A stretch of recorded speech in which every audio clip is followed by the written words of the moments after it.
जय हिंद दोस्तों, कैसे हैं आप सब। आज हम 4.5 लाख जनसंख्या वाली आबादी हमारे भारत का केंद्र शासित प्रदेश जो कि सबसे खूबसूरत एक पर्यटन स्थलों में से माना जाता है, जिसका नाम है अंडमान निकोबार। दोस्तों, यदि आप अंडमान निकोबार जाने की योजना बना रहे हैं और वहां घूमने जाने का प्लान बना रहे हैं तो ये वीडियो आप लोगों के लिए काफी यूजफुल है, क्योंकि आज की इस वीडियो पे मैं आपको बताने वाला हूं कि क्या व्यवस्था है, अंडमान निकोबार में कितने दिन की ट्रिप बनानी चाहिए और सबसे बेस्ट टाइम कौन सा होता है अंडमान निकोबार विजिट करने का। अंडमान निकोबार में हमको खाने पीने की क्या बंदोबस्त है, अंडमान निकोबार में जो अनेक और विभिन्न आइलैंड हैं इन सब को आप कैसे एक्सप्लोर कर सकते हैं, हमारा साधन क्या होगा, हम वहाँ बाई शिप के द्वारा कैसे जा सकते हैं, कैसे हमको टिकट मिलेगी, हमको वहाँ पे लोकल जो ट्रांसपोर्टेशन करना है वो हमको टैक्सी लेना चाहिए या फिर हमको स्कूटी के द्वारा घूम सकते हैं। साथ ही साथ अंडमान का आपको पैकेज लेके घूमना चाहिए या फिर अगर आप सेल्फ घूमना चाहते हैं बजट ट्रिप बनाकर, वो भी आप कैसे घूम सकते हैं। हर एक इन्फॉर्मेशन आज की इस वीडियो पे मैं आपको देने वाला हूं। तो चलिए दोस्तों, बिना विलंब किए हम वीडियो को शुरू करते हैं। और सबसे पहली बात मैं आपको ये बताना चाहूंगा, यदि आप अंडमान निकोबार आइलैंड घूमने जाना चाहते हैं तो आपको ये बताना चाहूंगा कि ये हमारे समुद्र के बीचों बीच में एक टापू है जो कि हमारे भारत का ही हिस्सा है और वो हमारा एक केंद्र शासित प्रदेश है, यानी कि यूनियन टेरिटरी है। यहाँ पे आपको किसी भी तरीके की पासपोर्ट वीजा की आवश्यकता नहीं होती है, तो आप ये अपना संदेह सबसे पहले दूर कर लीजिए। जिस तरीके से चंडीगढ़, दिल्ली, दमन एंड दीव, पौंडीचेरी, लक्षद्वीप ये एक यूनियन टेरिटरी है, इसी तरीके से अंडमान निकोबार भी हमारा एक केंद्र शासित प्रदेश है, तो हमारे भारत का ही वो हिस्सा है, इसलिए हमको वहाँ किसी भी तरीके की पासपोर्ट वीजा की आवश्यकता नहीं है। चलिए दोस्तों, बात करते हैं कि आपको अंडमान निकोबार कैसे पहुंचना है। दोस्तों, यहाँ पे पहुंचने के आपके पास दो ऑप्शन है। पहले ऑप्शन की अगर मैं बात करूं दोस्तों, वो है आपका फ्लाइट से, क्योंकि इस समुद्र के टापू में जाने के लिए आपके पास केवल दो ही मार्ग बचते हैं। पहला है फ्लाइट का और दूसरा है शिप का। यदि मैं बात करूं दोस्तों फ्लाइट से आने की, यदि आप फ्लाइट से आना चाहते हैं तो यहाँ पे आपके पास 4 प्रमुख एयरपोर्ट मिलते हैं जहां से आपको डायरेक्ट फ्लाइट मिलती है और सबसे चीपेस्ट फ्लाइट मिलती है, जो कि है आपका कोलकाता, विशाखापट्टनम, हैदराबाद और चेन्नई। ये 4 बड़े इंटरनेशनल एयरपोर्ट है जहां से आपको डायरेक्ट कनेक्टिविटी देखने को मिलेगी अंडमान के एयरपोर्ट तक। और अंडमान का एयरपोर्ट जो है दोस्तों, वो है आपका पोर्ट ब्लेयर, जो कि अंडमान निकोबार का कैपिटल भी कहलाता है और वो है वहां का पोर्ट ब्लेयर। तो आपको सबसे पहले पोर्ट ब्लेयर पहुंचना पड़ेगा। वही मैं दूसरे ऑप्शन की बात करूं तो वो है आपका बोट का या क्रूज के द्वारा आप आ सकते हैं। लेकिन जो क्रूज आती है वो दोस्तों 50 से 55 घंटे की जर्नी लेती है, चाहे आप चेन्नई से आइए, चाहे आप विशाखापट्टनम से आइए, चाहे आप कोलकाता से आइए। और ये इनकी जो रनिंग होती है ये डेली नहीं होती, इवन आपके महीने में 2 से 3 बार ये होता है। इनकी पोर्टल ओपन होती है, ऑनलाइन बुकिंग होती है, तो आप शिप के द्वारा भी आ सकते हैं। लेकिन ये टाइम टेकिंग बहुत ज़्यादा होती है। अगर मैं कॉस्ट की बात करूँ तो ये आपकी कहीं ना कहीं इक्विवेलेंट हो जाता है फ्लाइट की टिकट से और आपकी शिप की टिकट से।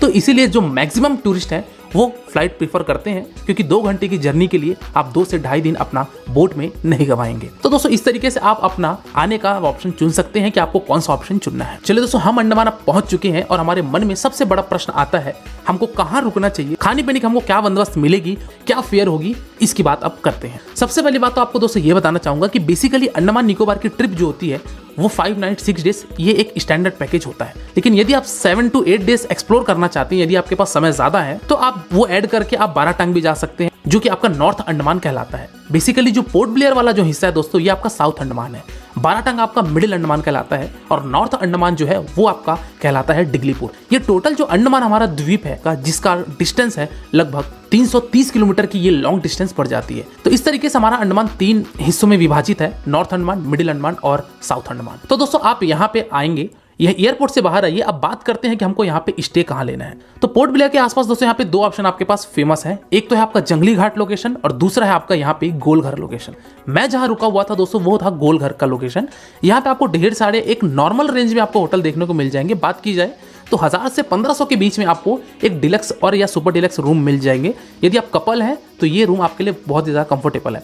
बजट होटल लेना चाहते हैं तो 800 तक के रूम भी आपको मिल जाएंगे, लेकिन उसकी थोड़ी सी क्वालिटी डाउन होगी। तो इस तरीके से जो दोस्तों जो आपका डे नंबर 1 रहेगा वो आपका अराइवल रहेगा। अब यहाँ पे बात आती है दोस्तों कि आपको डे नंबर 1 पे कुछ और भी चीजें घूमनी है।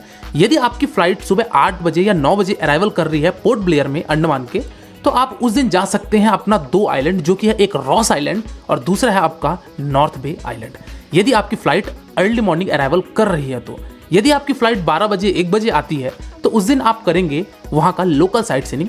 लोकल साइट सीइंग में पोर्ट ब्लेयर में 2 से 3 पॉइंट है, जिसमें से एक आता है दोस्तों आपका कॉर्बिन कोव बीच, जो कि अंडमान आइलैंड का सबसे फेमस बीच कहलाता है। यहाँ पे भी टूरिस्ट जाते हैं, जो कि आपका कहलाता है कॉर्बिन कोव बीच। यहाँ पे कुछ समय आप एक्सप्लोर कर सकते हैं। यदि आप वाटर स्पोर्ट एक्टिविटीज करना चाहते हैं, स्पीड बोट से आप यहाँ पे राइड करना चाहते हैं, तो ये भी आपके पास ऑप्शन मिलता है। हालांकि दोस्तों अंडमान निकोबार में वाटर स्पोर्ट्स एक्टिविटीज की बात की जाए तो वो आपका हैवलॉक और नील आइलैंड और नॉर्थ बे आइलैंड में बहुत सारी चीजें हैं, लेकिन यदि आप कॉर्बिन कोव बीच में भी करना चाहें तो कर सकते हैं। ये आपका पहला डेस्टिनेशन होता है। दूसरा अगर आप बात की जाए तो यहाँ का सबसे प्रमुख हमारा सेलुलर जेल है। दोस्तों सेलुलर जेल में आप विजिट कर सकते हैं। यहाँ की जो एंट्री टिकट होती है दोस्तों, ये आपकी 30 रुपए पर हेड होती है। यहाँ पे आप विजिट करके यहाँ सेलुलर जेल देख सकते हैं, किस तरीके से हमारे ब्रिटिशर्स ने हमारे यहाँ पे लोगों को प्रताड़ित किया। यहाँ पे काला पानी की सजा दी जाती है। को इस तरीके के बोरे के कपड़े दिए जाते थे पहनने के लिए। यहाँ पे ब्रिटिशर्स द्वारा हमारे इन कैदियों को कोड़ों से मारते थे, और चाहे वो कितनी भी तकलीफ में रहे, कितनी भी कष्ट में रहे, उनको पीठ पर मारा जाता था। साथ ही साथ उनके क्षमता से अधिक उनको काम दिया जाता था। इस तरीके का उनको प्रताड़ना होती थी। साथ ही साथ यहाँ पे टोटल 7 विंग्स बने हुए हैं, तो आप इसके रूफ टॉप में जाके ये पूरा एक दृश्य देख सकते हैं। साथ ही साथ सामने आपको वहाँ पे दिखेगा यही सेलुलर जेल से रॉस आइलैंड, और साथ ही साथ वहाँ पे नॉर्थ बे आइलैंड का भी आपको कुछ हिस्सा देखने को मिलेगा। तो ये इस तरीके से आप सेलुलर जेल घूम सकते हैं। यहाँ पे बंदी घर है, फांसी घर है, यहाँ पे लोगों को किस तरीके से प्रताड़ित किया जाता है, इसकी हिस्टोरिकल चीजें भी आपको देखने को यहाँ मिलेगी। तो आप यहाँ पे सेलुलर जेल में यहाँ पे समय बिताइए। यहाँ पे दोस्तों नाइट में होता है लेजर शो, यानी कि कुल मिला के ये बोलना चाहिए कि एक नाइट शो होता है जिसमें से हमको चित्र दिखाकर वॉइस ओवर किया जाता है कि यहाँ पे अंग्रेजों द्वारा किस तरीके से यहाँ पे प्रताड़ित किया जाता था हमारे इन बंदियों के साथ। तो ये आप घूम कर आप पहला दिन स्टे कर सकते हैं। ये साइट सीइंग दोस्तों आप तब करेंगे जब आपकी फ्लाइट 12 बजे के बाद आती है। अब बात करते हैं कि यदि आप अर्ली मॉर्निंग अराइवल हो चुका है तो आप होटल में जाइए, वहाँ फ्रेश होइए, चेक इन कीजिए, और चेक इन करने के पश्चात आप सेम डे निकलेंगे रॉस आइलैंड और नॉर्थ बे आइलैंड। ये 2 आइलैंड आपका सेम डे में कवर हो जाएगा। चलिए दोस्तों बात करते हैं कि हमको अब रॉस बे आइलैंड कैसे जाना है। दोस्तों रॉस बे आइलैंड जाने के लिए कोई भी गवर्नमेंट फेरी नहीं चलती है। यहाँ पे केवल और केवल चलती है आपकी प्राइवेट फेरी। कहने का मतलब ये है, फेरी मतलब होता है दोस्तों यहाँ पे बोट की बात कर रहा हूँ, लेकिन यहाँ पे आपके पास 2 ऑप्शन है जहाँ से बोट चलती है। एक होता है आपका दोस्तों जंगली घाट जेट्टी, और दूसरा है दोस्तों वहाँ पे वाटर स्पोर्ट्स कॉम्प्लेक्स जेट्टी। दोस्तों जेट्टी उसको बोला जाता है जहाँ से बोट डिपार्चर लेती है और अराइवल होती है। तो दोस्तों आपके पास 2 ऑप्शन है, एक है जंगली घाट जेट्टी और दूसरा है आपका वाटर स्पोर्ट्स जेट्टी। अब बात करते हैं दोस्तों यहाँ पे फेयर की, कि आपको रॉस आइलैंड और नॉर्थ बे आइलैंड की आप एक साथ टिकट लेके आप जा सकते हैं। आपको पहले रॉस आइलैंड लेके जाया जाएगा, उसके बाद आप नॉर्थ बे आइलैंड जाएंगे। ये घूम के आप इवनिंग तक वापस पोर्ट ब्लेयर में आएंगे और आप डे नंबर 1 में अपना स्टे कर लेंगे। अभी यहाँ पे बात खत्म नहीं हुई है, बात करते हैं कि हमको रॉस आइलैंड की टिकट हमको कैसे मिलेगी। दोस्तों यदि मैं बात करूँ रॉस आइलैंड और नॉर्थ बे आइलैंड दोनों आइलैंड कवर करना चाहते हैं तो आप 770 रुपीज पर हेड पड़ता है। लगभग दोस्तों 4 से 5 घंटे की जर्नी होती है रॉस आइलैंड और आपका नॉर्थ बे आइलैंड कवर करके आप वापस आ सकते हैं। वही यदि आपके पास समय कम है और यदि आप सिर्फ रॉस आइलैंड जाना चाहते हैं तो आपका 370 रुपए पर हेड पड़ेगा और आपको रॉस आइलैंड ले जाके वो वापस आपको लेकर आ जाएगा। वही अगर आप ओनली नॉर्थ बे आइलैंड जाना चाहते हैं तो आपका फिर 570 रुपीज पड़ता है और वो आप जाएंगे, वहां से घूम फिर के वापस पोर्ट ब्लेयर आ जाएंगे। तो इस तरीके से दोस्तों आप रॉस आइलैंड, नॉर्थ बे आइलैंड या फिर सेपरेटली आप घूमना चाहते हैं तो ये फेयर होगी। लेकिन अब बात करते हैं कि इसकी टिकट हमको कैसे मिलेगी। तो दोस्तों यदि आप आते हैं और यहाँ पे आप देख सकते हैं किस तरीके की यहाँ पे भीड़ आपको देखने को मिल रही है, तो आप इन सब चीजों से बचने के लिए तो पॉपअप में जो आपको वेबसाइट दिख रही है, इस वेबसाइट पे जाके आप डायरेक्ट इसी फेयर में अपनी बुकिंग करा सकते हैं, या नहीं तो आपको अगर वेबसाइट पे लिंक पे डायरेक्टली क्लिक करना है तो आप डिस्क्रिप्शन बॉक्स में जाके bookmyboat.com पे जाकर आप अपनी जो भी बोट की टिकट चाहते हैं वो आप वहां से डायरेक्टली बुकिंग कर सकते हैं। तो अपनी बोट लेकर चल पड़ा रॉस आइलैंड की तरफ और मैंने 770 रुपए की टिकट कटाई थी रॉस आइलैंड और नॉर्थ बे आइलैंड की। एक बोट में दोस्तों लगभग 10 आदमी होते हैं। 10 आदमी को सबसे पहले सेफ्टी जैकेट पहनाया जाता है। सेफ्टी जैकेट पहनाने के पश्चात आप निकल पड़ेंगे Ross island.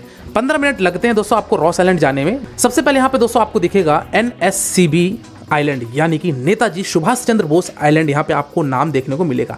Actually Ross island इसको कहा जाता था, लेकिन सन 2018 में जब हमारे प्राइम मिनिस्टर वहां गए तो इन सब आइलैंड का नाम बदल दिया गया और ये नेताजी सुभाष चंद्र आइलैंड के नाम से जाना जाता है।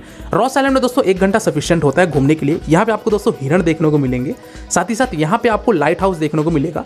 अब इस लाइट हाउस जाने के लिए दोस्तों रॉस आइलैंड की जेट्टी है, इस जेट्टी से लगभग 1 किलोमीटर की दूरी पे पड़ता है। अब यहाँ पे थोड़ा सा चढ़ना पड़ता है और यहाँ की चीज़ों को समझना पड़ता है कि कैसे यहाँ पे ब्रिटिशर्स का कार्यालय हुआ करता था। तो यहाँ पे आपको मिलेगी ये ई-रिक्शा भी है एक राइड का। गाड़ी का 640 चार्ज होता है, 8 का कैपेसिटी। तो दोस्तों इस तरीके से 80 रुपए की टिकट मैं लिया और चल पड़ा मैं इनके साथ, और ये हमको रास्ते में गाइड भी करते रहे। तो दोस्तों ये पूरा गाइड करते हुए हमको दोस्तों रॉस आइलैंड घूमने के बाद मैं निकल पड़ा अपने दूसरे आइलैंड की तरफ, जो कि हमारा था नॉर्थ बे आइलैंड। नॉर्थ बे आइलैंड दोस्तों जाने के लिए लगभग 20 से 25 मिनट लगता है, क्योंकि यहाँ पे टाइड ज्यादा होती है, इसलिए यहाँ पे बोट की स्पीड भी थोड़ी सी कम होती है। नॉर्थ बे आइलैंड दोस्तों बेसिकली फेमस है यहाँ पे वाटर स्पोर्ट्स एक्टिविटीज के लिए। यहाँ पे दोस्तों मैं किया स्कूबा डाइविंग, और स्कूबा डाइविंग करने में काफी मजा आया। यहाँ पे उतना ज्यादा विजिबिलिटी क्लियर तो नहीं था, लेकिन इतना जरूर था कि आपको करने में काफी ज्यादा मजा आएगा। स्कूबा डाइविंग के दोस्तों कॉस्ट की बात की जाए तो आपका दोस्तों 3500 रुपए एक आदमी का लिया जाता है। एक डाइवर आपके साथ जाएगा, आपको वो जगह विजिट कराएगा, सारे कोरल्स को आप देखकर, मछलियों को देखकर वापस आप आ जाएंगे ये एक्टिविटी करके। यहाँ पे अगर मैं पैरासीलिंग की बात करूँ दोस्तों, तो पैरासीलिंग का कॉस्ट 3200 पर हेड होता है, और ये लगभग 3 से 4 मिनट की ये आपकी राइड होती है, और इस तरीके से आप पैरासीलिंग भी करते हैं। तो दोस्तों ये सारी एक्टिविटीज के लिए फेमस है हमारा नॉर्थ बे आइलैंड। हालांकि दोस्तों स्कूबा डाइविंग या फिर आप स्नॉर्कलिंग करना चाहते हैं तो ये सारी चीजें आपको वहाँ पे हैवलॉक आइलैंड में भी मिलेगी, जिसका एपिसोड आपको अगली वीडियो में देखने को मिलेगा। ये सब करने के पश्चात दोस्तों मैं चल पड़ा, यहाँ पे कैफेटेरिया थे बहुत सारे लाइन से, जिसका रेट थोड़ा सा ज्यादा था, तो मैंने यहाँ पे कुछ भोजन ग्रहण किया। भोजन ग्रहण करने के बाद वही बोट से मैं वापस आ गया अपने पोर्ट ब्लेयर अंडमान आइलैंड। लेकिन यहाँ पे दोस्तों एक और चीज का एक्सपीरियंस कर सकते हैं यदि आप कपल हैं तो उनके लिए बहुत ही ज्यादा अच्छा रहेगा, वो है यहाँ का सेमी सबमरीन क्रूज। दोस्तों यहाँ पे सेमी सबमरीन क्रूज चलती है, जिसमें मैं विजिट जरूर किया था, क्योंकि ये नॉर्थ बे आइलैंड से पोर्ट ब्लेयर आइलैंड की ये 1 घंटे की जर्नी होती है। दोस्तों यहाँ पे होता ये है, इस बड़े से सेमी सबमरीन क्रूज में अंदर जाना है। ऊपर में आपका सबसे पहले होता है डेक, जहाँ पे साउंड सिस्टम बजता है, लोग होते हैं यहाँ पे डांस कर सकते हैं, और यहाँ से पूरे आइलैंड का आप नज़ारा देख सकते हैं, समुद्र का नज़ारा देख सकते हैं, और ठंडी ठंडी हवा भी आप ले सकते हैं। लोअर पार्ट में यहाँ पे दोस्तों होता है एक डाइनिंग एरिया, यहाँ पे आपको बैठने की बंदोबस्त होती है, और सामने यहाँ पे लगा होता है स्टॉल, जहाँ से आप अपने कोल्ड ड्रिंक्स ऑर्डर कर सकते हैं, खाने पीने की चीज़ें ऑर्डर कर सकते हैं। रेट थोड़ा सा एक्सपेंसिव होता ज़रूर है, क्योंकि वो आपको एक क्रूज में फैसिलिटी प्रोवाइड कर रहे हैं।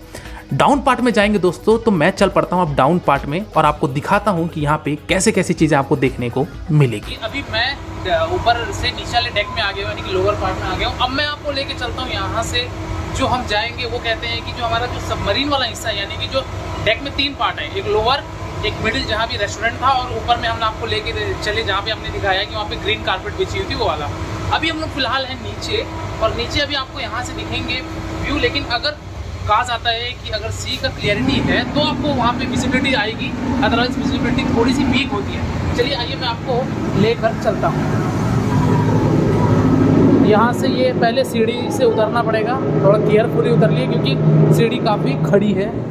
इसके पश्चात ये रहा वो व्यू, और यहाँ पे क्लासेस लगी हुई हैं, तो आप देख सकते हैं कि कोरल्स हल्के फुल्के नज़र आ रहे हैं।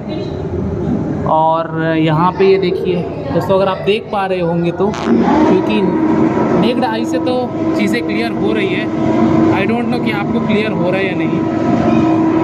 तो दोस्तों ये रहा पूरा डे 1 का टूर आइटनरी कि आप रॉस आइलैंड में क्या कर सकते हैं, नॉर्थ बे आइलैंड में आपको क्या क्या चीज़ें देखने को मिलेगी। इसी के साथ ही साथ बात करते दोस्तों खाने पीने की आपको क्या बंदोबस्त मिलेगी।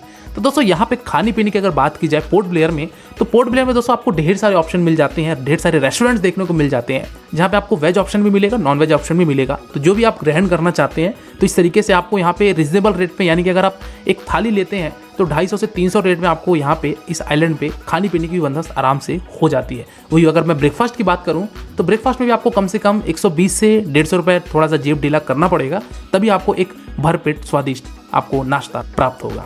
अब यहाँ पे एक चीज़ और बता दूं, यदि आप बजट ट्रिप बनाना चाहते हैं और अगर आप बैचलर्स हैं और यदि आप ज़्यादा बजट लेकर नहीं चल रहे हैं तो आपके पास एक और ऑप्शन आता है, यहाँ पे होता है स्कूटी का। तो यहाँ पे आपको स्कूटी भी मिलती है। चलिए आइए मैं आपको बताता हूँ कि स्कूटी आपको कहाँ से लेना है और इसकी क्या कॉस्ट होती है। तो इस टाइम पे यहाँ पे मैं हूँ पोर्ट ब्लेयर के गोल घर में, और यहाँ पे ये जो आप देख सकते हैं यहाँ पे बहुत सारी स्कूटी रखी हुई है। एक्चुअली ये जो है, आप यदि अंडमान अपने खुद से घूमना चाहते हैं, जैसे आप कपल है या फिर अगर आप बैचलर्स हैं, तो आपको यहाँ पे रेंट पे गाड़ियाँ मिलेगी। तो यहाँ पर सेल्फ राइड करके आपको यहाँ बोर्ड लगा हुआ है। और दूसरी चीज़ है, इसका जो लोकेशन है वो बहुत ही प्राइम लोकेशन है, क्योंकि एयरपोर्ट से 1 किलोमीटर के यहाँ डिस्टेंस पे है।